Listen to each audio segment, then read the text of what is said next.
भारत से अमेरिका को होने वाले निर्यात में टेक्सटाइल उद्योग की बड़ी हिस्सेदारी है। लुधियाना से अमेरिकी कंपनियों और ब्रांड्स को तौलिए, पैंट, कमीज और टी शर्ट जैसी कई चीजें एक्सपोर्ट की जाती हैं। ट्रंप का टैरिफ लागू होते ही अब इन व्यापारियों की चिंता सातवें आसमान पर है। किसी को कुछ समझ नहीं आ रहा कि कैसे इस मुश्किल से पार पाई जाए।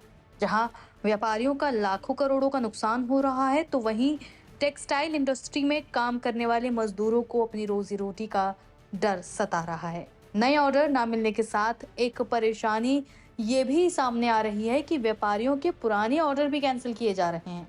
ऐसे में व्यापारी अपनी लागत में कटौती करने की कोशिश कर सकते हैं और फैक्ट्री में काम करने वाले लोगों पर नौकरी का संकट मंडरा सकता है। इस मामले पर व्यापारियों का कहना है कि बांग्लादेश, वियतनाम और कंबोडिया के मुकाबले भारतीय टेक्सटाइल अमेरिका में अब महंगे पड़ने लगे हैं, क्योंकि इन देशों पर टैरिफ कम है, जिसका इन देशों को सीधा फायदा मिलेगा। टेक्सटाइल इंडस्ट्रीज में एक बड़ा हिस्सा लुधियाना से एक्सपोर्ट होता है। यहीं के केजी एक्सपोर्ट के व्यापारी के मुताबिक शहर से सालाना लगभग 10,000 करोड़ रुपए का निर्यात होता है, पर अमेरिका द्वारा 25% टैरिफ लगाने और 27 अगस्त से अतिरिक्त 25% बढ़ाने की घोषणा के बाद हालात मुश्किल होते जा रहे हैं। ऑर्डर रोक दिए गए हैं और अमेरिकी खरीदार कीमत एडजस्ट करने को कह रहे हैं। आने वाले दिनों में इसका असर रोजगार पर सीधे तौर पर पड़ेगा। लुधियाना के दूसरे व्यापारी भी इस संकट पर चिंता जाहिर कर रहे हैं और साथ ही पीएम मोदी से गुहार लगा रहे हैं कि इस मुश्किल वक्त में सरकार उन्हें सब्सिडी दे। विनोद थापर, चेयरमैन नेतृत्व क्लब। पहला मैं सबको शुभ प्रभात, गुड मॉर्निंग। सब दर्शकों को मेरा नमस्कार। कैसे समझते हैं, टैरिफ बढ़ा दिया है, 50% टैरिफ हो गया है, गारमेंट इंडस्ट्री भी शामिल है, कितना असर देखने को मिलेगा? गवर्नमेंट ऑफ अमेरिका, ट्रंप सरकार ने 25 से 50% टैरिफ कर दिया, जो लागू हो गया है। इससे इंडिया की गारमेंट इंडस्ट्री को बहुत प्रभावित, बहुत बड़ा झटका लगेगा। हमारी पहले एक्सपोर्ट 24-25 में 87,000 करोड़ थी और उससे रेडीमेड, कॉटन yarn, कारपेट शामिल थे। और 2025 पहले क्वार्टर में 14% इंक्रीज थी। हमको बहुत बेनिफिट था, इंडस्ट्री प्रफुल्लित हो रही थी। लेकिन इस टैरिफ लगने से बहुत बड़ा लॉस होगा। हमारे बाजारों में श्रीपुर, सूरत, अहमदाबाद, नोएडा की प्रोडक्शनें बंद हो गई हैं, क्योंकि इसका बहुत बुरा असर है। ये टैरिफ लगने से 20 से 25% हमारी एक्सपोर्ट कम हो जाएगी। अब गवर्नमेंट ऑफ इंडिया को उसके बारे में सोचना पड़ेगा। हमको नई मार्केटें तलाश करनी पड़ेगी। ब्रिटेन, यूएई, यूके,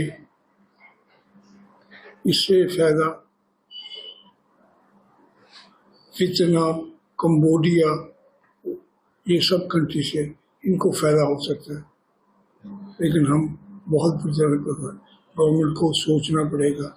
हम गवर्नमेंट से डिमांड करते हैं, जो रॉ कॉटन है उसमें जो इम्पोर्ट है वो ख़त्म कर देनी चाहिए, ताकि हम अपना व्यापार अच्छा कर सकें। आप सरकार से शिष्टमंडल लेते हुए मिलेंगे नहीं? अभी कोई प्लानिंग कर रहे हैं मिलने की? बिल्कुल। अभी आपके आने से पहले हम लेटर ड्राफ्ट कर रहे थे। लेटर ड्राफ्ट हो गई है, तो हम सरकार से डिमांड करेंगे कि हमको नई मार्केटें दें, उनसे FTA कराएं, फॉरेन ट्रेड एग्रीमेंट ज़्यादा से ज़्यादा कराएं, ताकि हम सर्वाइव कर सकें, हमारी एक्सपोर्ट कर सकें। इसके ऊपर हमारे ऊपर फिलहाल तो बहुत ज़्यादा असर है, क्योंकि हमारी ऑलरेडी 8,000 करोड़ की इंडस्ट्री है जो हम यूएसए को सप्लाई करते थे। इससे तो हमें आज की डेट में तो बहुत ज़्यादा भारी भयंकर का सामना करना पड़ रहा है। पर हमें गवर्नमेंट की तरफ से थोड़ी सी आस है कि गवर्नमेंट हमें सब्सिडी देगी, जहाँ हम जब तक हम नए घर नहीं ढूंढ लेते कोई और घर देखेंगे। और इतना वर्ल्ड पड़ा है। बाकी हमारी डोमेस्टिक मार्केट जो है 140 करोड़ की है, वो भी हम इस पे भी जोर देंगे। अब थोड़ा सा मेक इन इंडिया अपना आगे लेके जाएंगे। इसलिए हमें चाहिए कि गवर्नमेंट को, मैं तो यही बार बार कहूंगा, जो 4-6 महीने जो बहुत तंगी के हैं हमारी इंडस्ट्री, लेबर जो है, लेबर को भी हमें सब फिक्स रखना पड़ेगा, वो भी कहीं नहीं जा सकते। इसलिए गवर्नमेंट को कोई ना कोई ऐसा सोल्यूशन निकालना चाहिए जिससे हमारी लेबर भी टिकी रहे और हम भी आग नए तब तक नए गांठ। आपको संपर्क कर रहे होंगे उद्योगपति जो संबंधित? हाँ, हमें त्रिपुरा वालों से भी बात हुई है, सूरत वालों से भी बात हुई है। सब कहते हैं इकट्ठे मिलके हम एक एसोसिएशन बना के, कलकत्ता वालों से भी बात हुई है। हम सारी एसोसिएशन मिलके पीयूष गोयल जी जो हमारे हैं उनको मिलेंगे, जाके उनको बोलेंगे तब तक जब तक ये नया ये सॉल्व नहीं हो जाता तब तक हम कोई ना कोई ऐसा हाल ढूंढें जिससे हमारी इंडस्ट्री बच सके। कितना देखा जाए स्टॉक अभी फंस गया है आपके पास? अभी हमारा 2000 करोड़ का तो पाइपलाइन में ही है। सब जगह जो है, त्रिपुर में बहुत ज्यादा मारा, क्योंकि त्रिपुर ज्यादा काम कर रहा था वहाँ पे। त्रिपुर में तो बहुत अभी इम्पैक्ट आज से ही चालू हो गया है, वहाँ तो काफी ऑर्डर अंदर लग गए हैं। बाकी लुधियाना में भी बहुत ज्यादा हमारे को नुकसान हो रहा है। लुधियाना की भी काफी फर्में हैं जो 100% डिपेंड होते हैं इनसे, क्योंकि हमारा 15 जो अगर हम 1 रुपया एक्सपोर्ट करते हैं वहाँ 15% हमारा बीच में से टेक्सटाइल के पार्ट है जो हम यूएसए को करते थे। 15% काफी बड़ी अमाउंट हो जाती है। इसलिए गवर्नमेंट को मैं तो बार बार वो रिक्वेस्ट कर रहा हूँ कि इसके लिए कुछ ना कुछ ढूंढना पड़ेगा। फिलहाल तो हम काफी परेशानी में। सर आपका नाम? आपका नाम? हरीश केरपाल, फाइनेंस सेक्रेटरी, निटप्ले ऑफ रजिस्टर्ड लुधियाना। सर आप टेक्सटाइल कारोबार करते हैं, तो अमेरिका का टैरिफ लगाया गया है, 50% टैरिफ हो गया, तो टेक्सटाइल इंडस्ट्री को कितना असर देखने को मिलेगा? जो आज सुबह से टैरिफ लगा है, आज सुबह से स्टार्ट हो गया, इससे हमारी इंडस्ट्री का काफ़ी ज़्यादा नुकसान है। क्योंकि हमारी ऑलरेडी 8000 करोड़ की एक्सपोर्ट थी खाली यूएस को, अमेरिका को। तो इसलिए हमें काफ़ी परेशानी का सामना करना पड़ेगा। पर जो हालात बन रहे हैं अभी, जैसे ट्रम्प साहब कर रहे हैं, ऐसे तो हमें फिर कोई ना कोई मार्केट तो ढूंढनी पड़ेगी। फिर हम और मार्केटें देखेंगे। बाकी हमारी डोमेस्टिक मार्केट 140 करोड़ की मार्केट है। जैसे कि हमारे माननीय प्रधानमंत्री मोदी जी कह रहे हैं मेक इन इंडिया, हमारी अपनी डोमेस्टिक मार्केट को बढ़ाएंगे। और तो हमें कोई नजर नहीं आ रहा। पर फिलहाल हमें स्टार्ट में काफ़ी ज़्यादा नुकसान है, क्योंकि हमारे जो पैकेज ऑर्डर पड़े हैं, जो माल तैयार पड़ा है, जो जाना था वो भी यहीं रुक गए हैं, जिससे हमारी इंडस्ट्री का काफ़ी ज़्यादा नुकसान हो रहा है। इसके लिए गवर्नमेंट को कोई ना कोई हमारे लिए सब्सिडी का ध्यान रखना चाहिए।